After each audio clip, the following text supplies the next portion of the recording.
पहिल्यांदा सांगा तुम्ही कुणाकडून कामाला आहेत म्हणजे?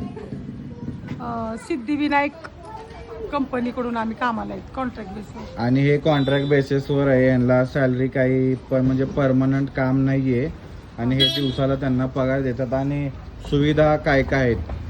सुविधा काय नाही, पगारीच्या व्यतिरिक्त काय नाही.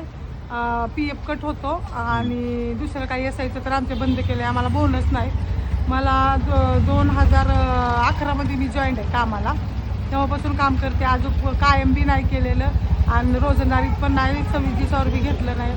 सगळे घाणीचे कामं आम्ही करतो, पण आम्हाला कुठल्या सवलती नाहीत का कुठला अधिकार नाही का काय नाही. कंत्राटी काम म्हणून कंत्राटी काम नवीन पद्धतीत त्यांच्यासोबतच काम करायचं आहे. तर हे सगळ्यात चांगलं आणि मोठं काम करत आहेत की कचरा साफ करत आहेत? ग्लव्स वगैरे देतात का? काय ग्लव्स बाकीच्या देतात, गोष्टी? मास्क देतात, सगळं देतात, ॲप्रन देतात, रेनकोट देतात. पण आम्हाला आमचे जे अधिकार आहेत, हक्क आहे, डॉक्टर बाबासाहेब आंबेडकरांनी जे हक्क दिलेत की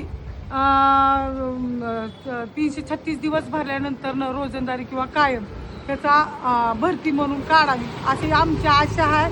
त्याचं काहीच करत नाहीत.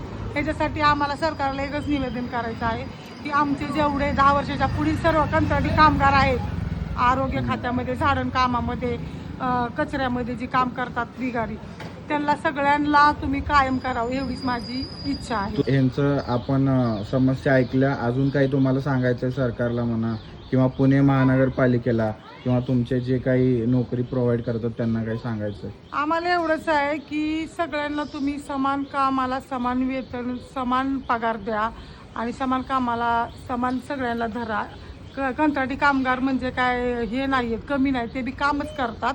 सगळ्यांना स्वच्छता करणाऱ्या जी सेवक आहेत त्यांना तुम्ही सगळ्यांना नाही का समजून घ्या की त्यांना काय अडचणी आहेत, काय अडचणी नाही, ते सगळ्या समजून घ्या. त्याच्यावर जोर देऊ नका, एवढंच माझं बोलणं.